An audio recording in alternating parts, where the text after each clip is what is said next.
These are all the Family Guy mysteries that remain unsolved to this day. Starting off with one of the most debated questions in the show's history, is Stewie actually gay?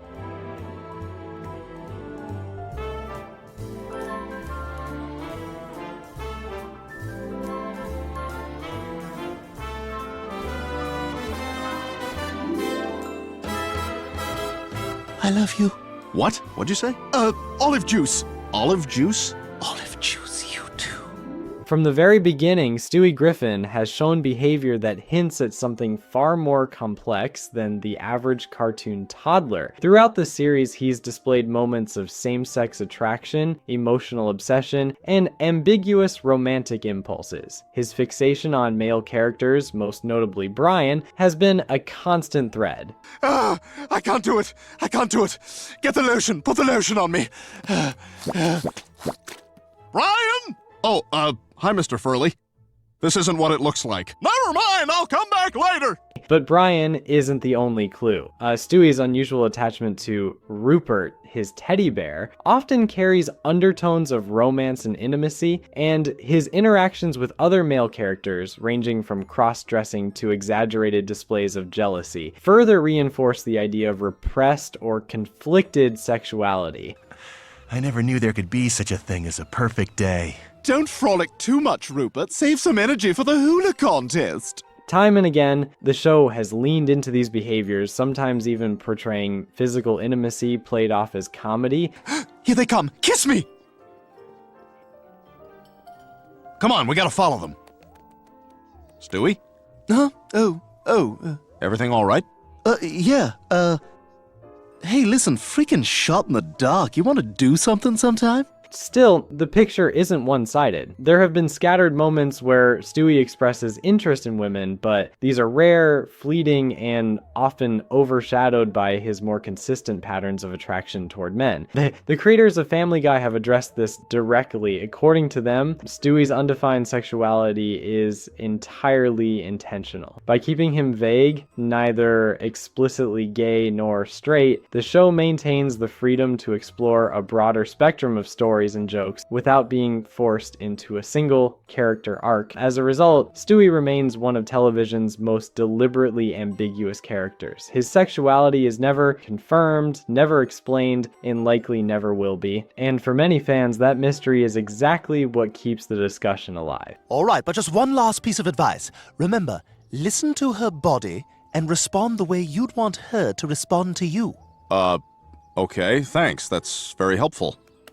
You'll be a wonderful lover, Brian. What are you doing? Oh, sorry, you just had a little, something.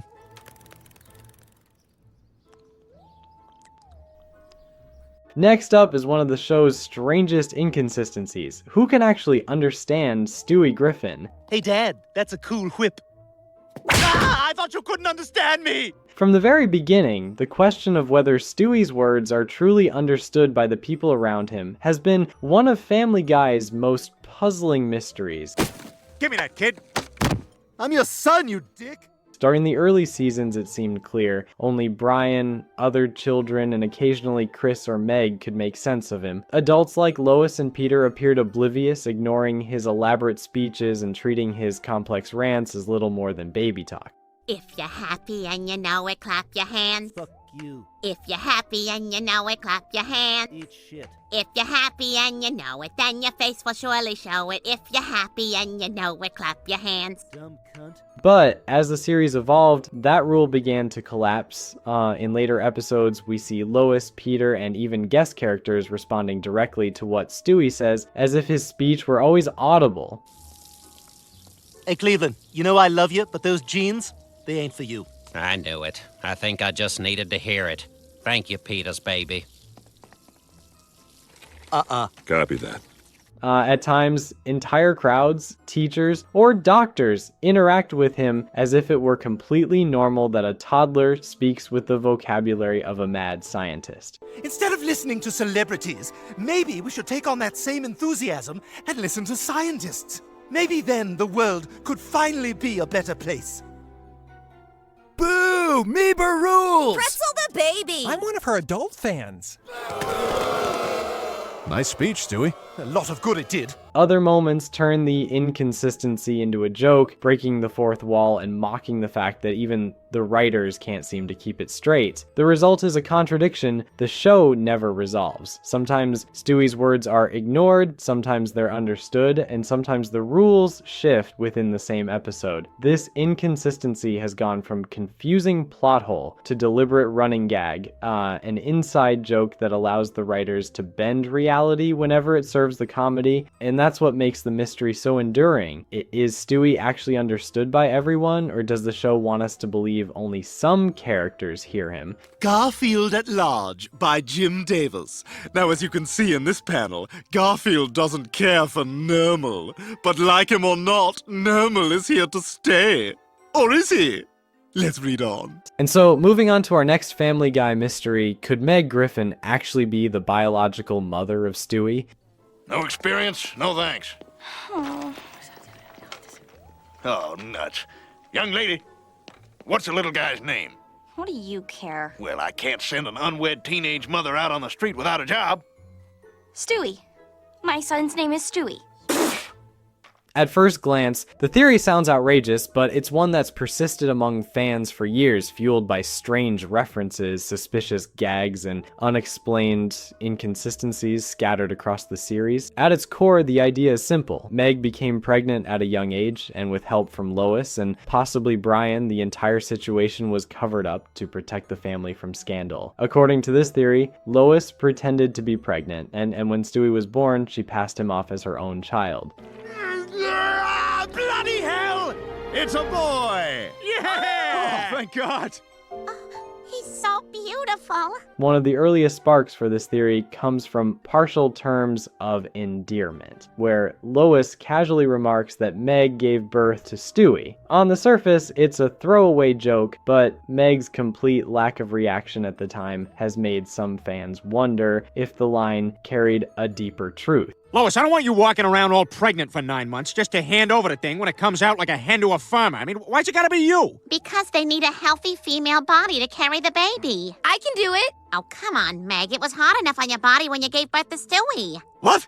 I'm just joking. Oh, not cool. The suspicion only grows in A Fistful of Meg when Meg is seen hiding a baby inside her school locker. The moment is treated as a quick gag, never explained or revisited, but when combined with Lois's earlier comment, it starts to look less like a coincidence and more like a breadcrumb. Then there's the issue of Stewie's own origins. The show has never presented a straightforward, reliable version of his birth. Nearly every depiction comes through Stewie's own perspective or in cutaways that are intentionally exaggerated and untrustworthy. If Stewie himself was unaware of the supposed cover-up, it would make sense that he simply accepted Lois as his mother without questioning it. From a biological angle, some fans point to similarities between Meg and Stewie. While Peter, Lois, and Chris are often portrayed as dim-witted, both Meg and Stewie consistently show sharper reasoning skills, social awareness, and emotional depth. Could this hint at a closer genetic link between the two? And Meg, why are you on the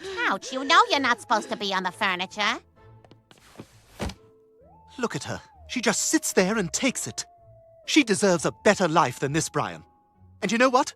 I'm going to give it to her. The theory even explains how the rest of the family might have gone along with the deception. Peter, often clueless, could easily be misled. Chris, gullible by nature, would accept whatever story he was told. And Brian, intelligent, loyal, and sympathetic to both Meg and Lois, might have been directly involved in keeping the secret buried. Of course, this remains firmly in the realm of speculation. Family Guy thrives on contradictions, throwaway jokes, and continuity resets. Still, the idea that Meg might actually be Stewie's biological mother has become one of the most persistent and unsettling theories in the show's history. Oh my God, Stewie! You're choking! Soaring through the air! Meg! You saved me! You're my hero! I am not letting you out of my sight again. And so, moving on to our next Family Guy mystery, what really happened to Peter Griffin's missing shirt at Mr. Washy Washy's laundromat?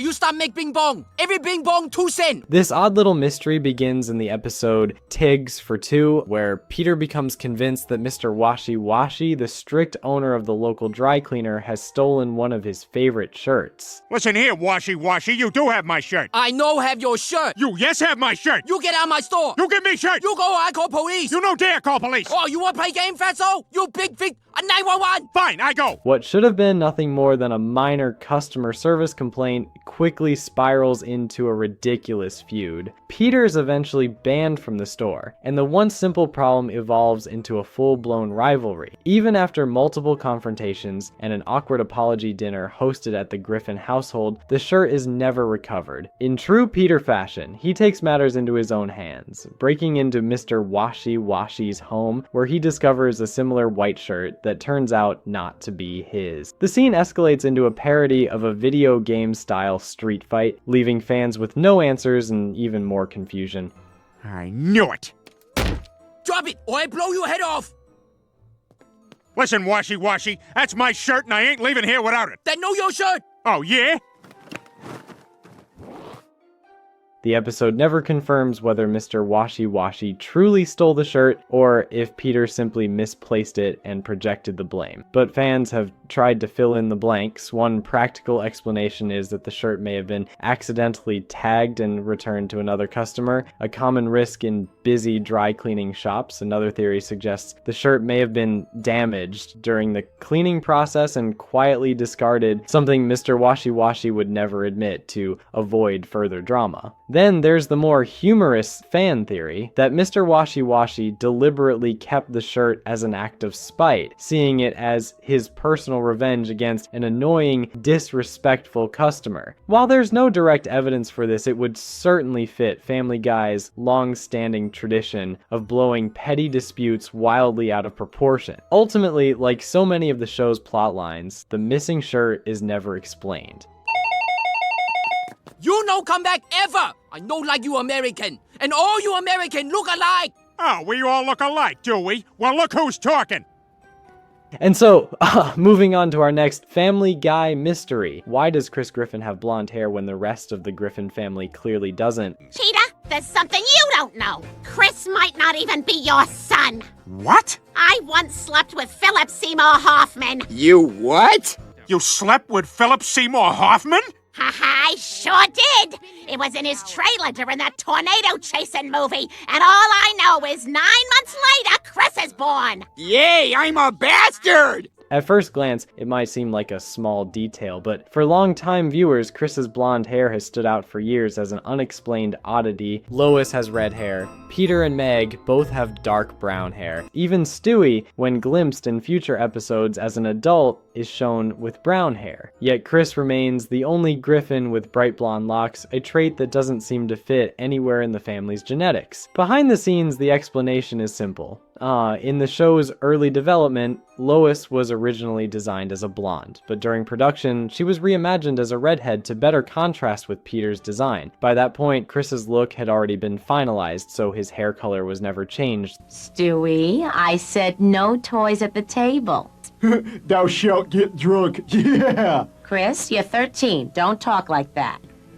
Tom Hanks, that's it. Oh, funny guy, Tom Hanks. Anything he says is a stitch. I have AIDS. And then there was that time at the ice cream store. Oh, rum raisin's my favorite. But within the world of the show, things get stranger. In one cutaway, it's revealed that Chris may have been kidnapped as a baby from a Dutch family. A gag that not only explains his blonde hair, but also his bizarre ability to speak fluent Dutch in certain episodes. Yeah, sort of like Chris doesn't remember we stole him from a Dutch family. What's this now? We hebben het er later over. Hoe begrijp je wat je tegen me zegt? I miss our stolen son in America. Do you think he remembers us? What then, shoe? Family Stewie, man! Dad's TV is probably not that great, we assume? While clearly intended as a joke, some fans treat it as the closest thing to canon. Other theories lean darker. Some suggest Chris's blonde hair is a subtle nod to possible infidelity, whether on Lois's part or Peter's. The idea is fueled by the show's frequent jabs at Lois's questionable loyalty, and the many contradictory backstories about how the Griffin children were conceived. Oh, look at that. See, now I'm really starting to get suspicious. Somebody order a pizza? Still, Family Guy has never seriously followed up on this theory, and given the show's chaotic approach to continuity, fans are left to wonder if Chris's hair color is a hidden clue, or just another gag that got out of hand. If only they knew.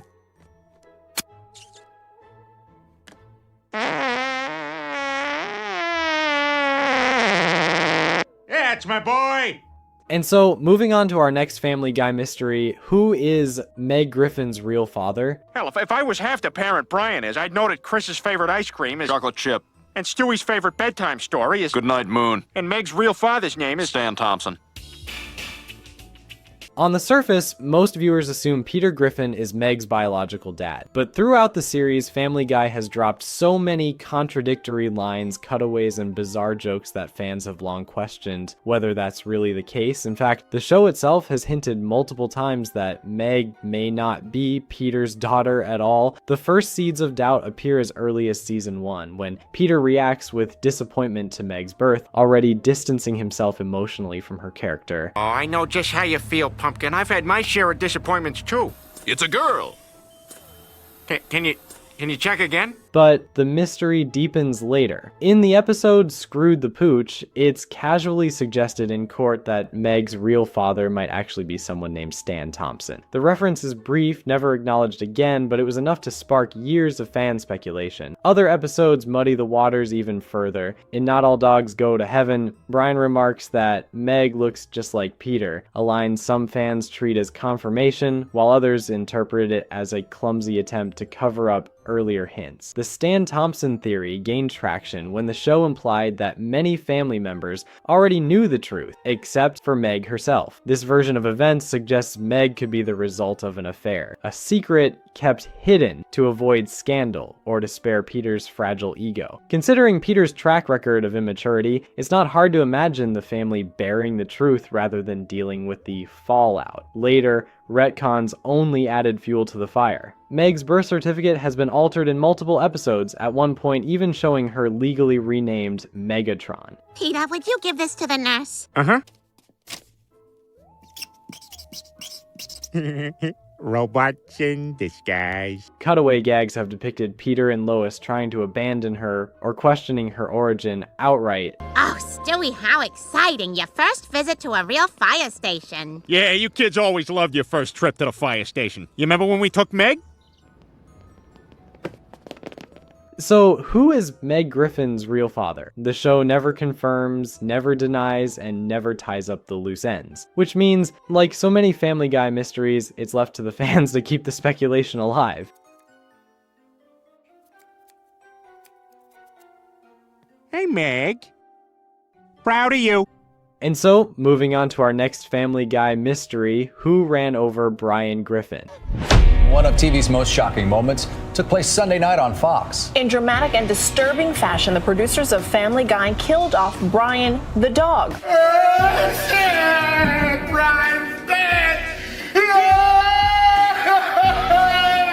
This mystery dates back to season 12's Life of Brian, where Brian is suddenly and tragically struck by a speeding car. Almost instantly, speculation exploded across online forums, with fans pointing fingers at characters who had long-standing grudges against him. I'm trying to establish a friendship with you. All I've done is try to be nice to you, and you still don't like me. How can you not like me?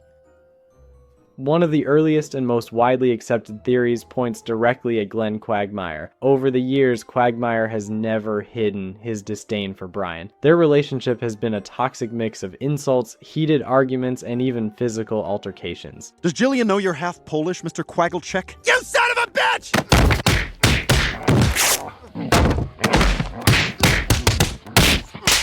Enough! Stop it, both of you! To Quagmire, Brian was less of a neighbor and more of a nuisance. This deep-seated animosity has fueled speculation that Quagmire may have finally taken matters into his own hands. Supporters of this theory also highlight his unusual reaction at Brian's funeral. While the rest of the Griffins were devastated, Quagmire appeared cold, detached, and almost relieved, leading many fans to believe he wouldn't have thought twice about making Brian's death permanent. Damn it, Ortiz, stop swinging at junk. But not all fingers point to Quagmire. Another chilling theory accuses Brian's own son, Dylan. First introduced in season 6, Dylan briefly bonded with Brian, only to be abandoned after Brian's fleeting attempt at fatherhood collapsed. By the time Dylan reappears in season 12, the pattern repeats. Brian exploits his son's rising fame for his own benefit, then discards him once again. You know what, Dad? I'm starting to think that you've just been using me to advance your career. God, you're a terrible father. I never want to see you again. Oh, my God, he's right. To many fans, this cycle of betrayal planted the perfect motive for revenge. Even the episode titles fuel suspicion. Brian's first abandonment takes place in the former life of Brian, and his death later occurs in Life of Brian. For theorists, this eerie parallel is no coincidence. It's a hidden clue suggesting that Dylan may have had both the motive and the perfect opportunity to end his father's life once and for all. Another compelling theory shifts suspicion toward Vinny, the replacement dog who conveniently appears in the Griffin household immediately after Brian's death. To some fans, this timing feels far too perfect to be a coincidence. They argue Vinny may have been planted in the family's life from the start with the sole purpose of replacing Brian. Adding to the suspicion is Vinny's shady background and alleged mob ties, which make the idea of a contract killing less far-fetched than it sounds. In fact, one darker version of the theory even suggests that Vinny didn't act alone, that he may have been hired by none other than Quagmire to finish the job and step in as Brian's replacement. And if we're talking about suspects with the real power to make something like this happen, Carter Pewterschmidt is hard to ignore. He has the money, the connections, and most importantly, the motive. The car that killed Brian, a 2010 Mercedes-Benz E-Class coupe, fits Carter's image perfectly. It's the kind of luxury car he wouldn't think twice about driving. And Brian, he's interfered with Carter's shady dealings more than once, like stirring up trouble and calling him out. To a man like Carter, Brian could have been nothing more than an irritating obstacle. But here's the question. Would Carter really resort to something as reckless as a hit and run? For someone as calculating as him, it feels sloppy. Mr. Pewterschmidt, you have a visitor? Hey, buddy, looking good. So, what are we drinking? Or better yet, why aren't we drinking? Get the hell out of here! I told you I'm done with you. And besides, I'm off to the spa down at the club. How's the temp? Good and hot? Oh, yeah, that's the stuff. But Carter isn't the only name in circulation. A lesser-known theory points the finger at Ruth Rutherford, Meg's supposed best friend. In season 18's Disney's The Reboot, Ruth is seen driving a car identical to the one that killed Brian. That tiny detail set off alarms for fans. Some argue Ruth may have been driving down Spooner Street, panicked at the thought of running into Meg, and tried to speed past unnoticed. Unfortunately, Brian was in the wrong place at the wrong time, and if you think about it, bad luck seems to follow Meg everywhere. Even her friends don't want to stick around for long. Then there's Stewie. If anyone had the brains, the tech, and the resolve to track down Brian's killer, it was him, but he didn't. He stayed silent, and that silence gnaws at the fan base. Why didn't Stewie act? Did he know who did it and choose to protect them? Was there something darker that the writers left unsaid? Which brings us to Penelope. In Mr. and Mrs. Stewie, she openly encouraged Stewie to kill Brian. She despised him. With her intelligence and ruthlessness, she had both the motive and the skills to carry out something like this herself. For many fans, Penelope remains one of the strongest outside suspects, a character fully capable of making Brian's death a reality. Brian? Why, what did Brian say? Oh, nothing. He just thinks you're a bad influence on me. Thinks I should stop seeing you. He does. How dare he? Babe, don't worry about it, all right? Stuart, do you love me? More than anything. Then swear on that love that you'll do what I ask. Just name it. Kill him. kill Brian for me. But just when the theories seem to reach their peak, one of the strangest emerges: the squirrel. Right after Brian is hit, a squirrel runs up and kicks him while he's down. That guy sucked. It's a blink and you miss a gag, but it sparked its own theory. Fans dug through past episodes and noticed a pattern. Brian often went out of his way to attack squirrels. Could this have been revenge? A warning from the squirrel community? It sounds absurd. But in the unpredictable world of Family Guy, no theory feels too far-fetched. Hey, neighborinos.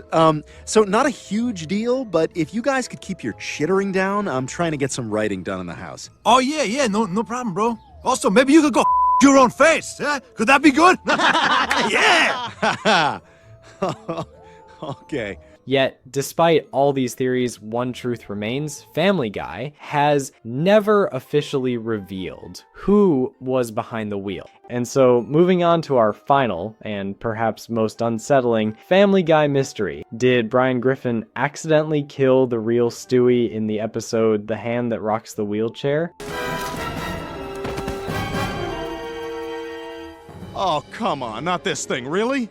Brian, it's me, Stewie. Shoot him! No, Brian, you know me. Look at me. Shoot him! This mystery begins in season 9 when Stewie creates a clone of himself. The result is Evil Stewie, a darker, more violent version of the original. By the final act, the two are indistinguishable, forcing Brian into an impossible choice. Like unable to tell them apart, he pulls the trigger and one Stewie falls.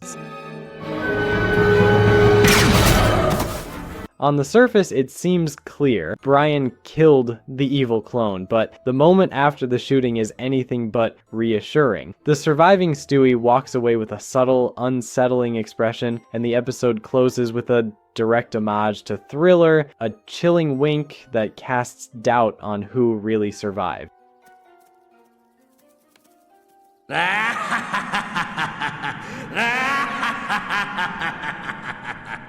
Did Brian save his friend, or unknowingly kill him? This has fueled years of speculation. From that point on, Stewie's personality shifts. He becomes more erratic, less focused on grand ambitions of world domination, and more fixated on chaos, grudges, and impulsive schemes. To some, this is natural character development, but to others is evidence that Evil Stewie took his place for good. Adding to the unease is the fact that Family Guy never references the clone storyline again. The entire subplot disappears unresolved. No answers, no callbacks, just silence, which only deepens the suspicion that the Stewie we know today may not be the original at all. Some argue the Thriller-style ending was just a parody, nothing more. Others see it as a deliberate red herring meant to keep fans questioning. But one thing is certain, the ambiguity worked. More than a decade later, this mystery still haunts the fan base. Is the Stewie we've watched all these years really who we think he is? Or did Evil Stewie win the ultimate deception? Subscribe for more untold animation secrets and wild theories.